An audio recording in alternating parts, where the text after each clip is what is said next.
जीवित पुत्री का व्रत कथा। आज माताएं और बहनें अपने बच्चों की दीर्घायु के लिए जीवित पुत्री का व्रत यानी कि जितिया का व्रत रखेंगी और भगवान जी मुतवाहन की विधि विधान से पूजा करके व्रत करने का संकल्प लेंगी। हर साल आश्विन मास में कृष्ण पक्ष की सप्तमी वरदा अष्टमी तिथि में यह व्रत किया जाता है। इस व्रत में भगवान जी मुतवाहन की पूजा होती है और उनकी व्रत कथा का पाठ किया जाता है। मान्यता है कि इस कथा का पाठ करने से आपके बच्चों की आयु लंबी होती है और साथ ही उनका जीवन में राजा के समान बीतता है। जितिया व्रत को परम मंगलकारी माना जाता है। इस दौरान महिलाएं अपनी संतान की सलामती के लिए निर्जला व्रत रखती हैं और विधिवत पूजा करती हैं। इस व्रत को लेकर कई महत्वपूर्ण नियम बनाए गए हैं जिनका पालन हर किसी के लिए जरूरी है। इनमें से एक इसकी कथा का पाठ भी है। तो आइए पढ़ते हैं। जीवित पुत्रिका व्रत को बेहद महत्वपूर्ण माना जाता है। इसे जितिया व्रत के नाम से भी जाना जाता है। वैदिक पंचांग के अनुसार दिन बुधवार 25 सितंबर 2024 को यह व्रत मनाया जाएगा। इस पर्व की शुरुआत एक दिन पहले यानी नहाय खाए के साथ होती है। ऐसा कहा जाता है कि यह व्रत माताएं अपनी संतान की सलामती के लिए रखती हैं। जीवित पुत्रिका व्रत कथा। गंधर्वों के राजकुमार का नाम जीमुतवाहन था। वे बड़े उदार और परोपकारी थे। जीमुतवाहन के पिता ने वृद्धावस्था में वानप्रस्थ आश्रम में जाते समय इनको राज सिंहासन पर बैठाया, किंतु इनका मन राजपाट में नहीं लगता था। वह राज्य का भार अपने भाइयों पर छोड़कर स्वयं वन में पिता की सेवा करने चले गए। वन में ही जीमुतवाहन को मल्यवती नामक राजकन्या से भेंट हुई और दोनों में प्रेम हो गया। एक दिन जब वन में भ्रमण करते हुए जीमुतवाहन काफी आगे चले गए, तब उन्हें एक वृद्धा विलाप करते हुए दिखी। पूछने पर वृद्धा ने रोते हुए बताया, मैं नागवंश की स्त्री हूँ। मुझे एक ही पुत्र है। पक्षीराज गरुड़ के कोप से मुक्ति दिलाने के लिए नागों ने यह व्यवस्था की है। वे गरुड़ को प्रतिदिन भक्षण हेतु एक युवा नाग सौंपते हैं। आज मेरे पुत्र शंखचूड़ की बलि का दिन है। आज मेरे पुत्र के जीवन पर संकट है और थोड़ी देर बाद ही मैं पुत्र विहीन हो जाऊंगी। एक स्त्री के लिए इससे बड़ा दुख क्या होगा कि उसके जीते जी उसका पुत्र न रहे। जीमुतवाहन को यह सुनकर बड़ा दुख हुआ। उन्होंने उस वृद्धा को आश्वस्त करते हुए कहा, डरो मत, मैं तुम्हारे पुत्र के प्राणों की रक्षा करूंगा। आज उसके स्थान पर स्वयं मैं अपने आप को उसके लाल कपड़े में ढककर वैद्यशिला पर लेटूंगा, ताकि गरुड़ मुझे खा जाए पर तुम्हारा पुत्र बच जाए।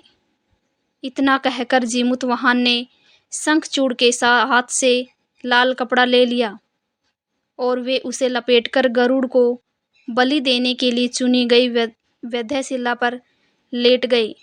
नियत समय पर गरुड़ बड़े वेग से आए और वे लाल कपड़े में ढके जीमुतवाहन को पंजे में दबोचकर पहाड़ के शिखर पर जाकर बैठ गए। गरुड़ ने अपनी कठोर चोंच का प्रहार किया और जीमुतवाहन के शरीर से मांस का बड़ा हिस्सा नोच लिया। इसकी पीड़ा से जीमुतवाहन की आंखों से आंसू बह निकले और वह दर्द से कराहने लगे। अपने पंजे में जकड़े प्राणी की आंखों में से आंसू और मुंह से कराह सुनकर गरुड़ बड़े आश्चर्य में पड़ गए, क्योंकि ऐसे पहला कभी न हुआ था। उन्होंने जीमुतवाहन से उनका परिचय पूछा। जीमुतवाहन ने सारा किस्सा कह सुनाया कि कैसे एक स्त्री के पुत्र की रक्षा के लिए वह अपने प्राण देने आए हैं। आप मुझे खोकर भूख शांत करें। गरुड़ उनकी बहादुरी और दूसरे की प्राण रक्षा के लिए स्वयं का बलिदान देने की हिम्मत से बहुत प्रभावित हुए। उन्होंने स्वयं पर पछतावा होने लगा। वह सोचने लगे कि यह एक मनुष्य है जो दूसरे के पुत्र की रक्षा के लिए स्वयं की बलि दे रहा है और एक मैं हूँ जो देवों के संरक्षण में हूँ, किंतु दूसरों की संतान की बलि ले रहा हूँ। उन्होंने जीमूतवाहन को मुक्त कर दिया। गरुड़ ने कहा, हे उत्तम मनुष्य, तुम्हारी भावना और त्याग से मैं बहुत प्रसन्न हूँ। मैंने तुम्हारे शरीर पर जो घाव किए हैं उसे ठीक कर देता हूँ। तुम अपनी प्रसन्नता के लिए मुझसे कोई वरदान मांग लो। राजा जीमूतवाहन ने कहा कि हे पक्षीराज, आप तो सर्वसमर्थ हैं। यदि आप प्रसन्न हैं और वरदान देना चाहते हैं तो आप सर्पों को अपना आहार बनाना छोड़ दें। आपने अब तक जितने भी प्राण लिए हैं उन्हें जीवन प्रदान करें। गरुड़ ने सबको जीवनदान दे दिया और नागों की बलि न लेने का वरदान भी दिया। इस प्रकार जीमूतवाहन के साहस से नाग जाति की रक्षा हुई। गरुड़ ने कहा, तुम्हारी जैसी इच्छा वैसी ही होगा। हे राजा, जो स्त्री तुम्हारे इस बलिदान की कथा सुनेगी और विधि पूर्वक व्रत का पालन करेगी, उसकी संतान मृत्यु के मुख से भी निकल आएगी।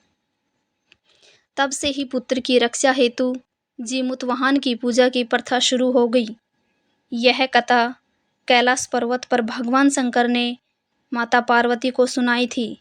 जीवित पुत्रिका के दिन भगवान श्री गणेश, माता पार्वती और शिव जी की पूजा एवं ध्यान के बाद व्रत कथा भी सुननी चाहिए। इस कथा की शुरुआत कैसे हुई, आइए जानते हैं इस कथा के बारे में। इस कथा का संबंध महाभारत काल से ही है। भगवान श्री कृष्ण कथा। यह कथा महाभारत काल से जुड़ी हुई है। महाभारत युद्ध के बाद अपने पिता की मृत्यु के बाद अश्वत्थामा बहुत ही नाराज था और उसके अंदर बदले की आग तीव्र थी, जिस कारण उसने पांडवों के शिविर में घुसकर सोते हुए 5 लोगों को पांडव समझकर मार डाला था। लेकिन वे सभी द्रौपदी की 5 संतानें थीं।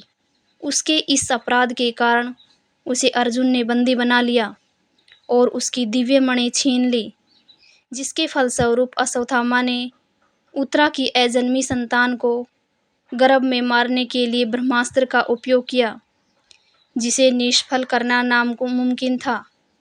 उत्तरा की संतान का जन्म लेना आवश्यक थी, जिस कारण भगवान श्री कृष्ण ने अपने सभी पुण्यों का फल उत्तरा की अजन्मी संतान को देकर उसको गर्भ में ही पुनः जीवित किया। गर्भ में मरकर जीवित होने के कारण उसका नाम जीवित पुत्रिका पड़ा और आगे जाकर यही राजा प्रशिक्षित बना। तब से ही इस व्रत को किया जाता है। यह थी आज की कथा। कहानी को अंत तक सुनने के लिए आप सभी का बहुत बहुत धन्यवाद। आशा करती हूँ कि आपको कहानी पसंद आई होगी।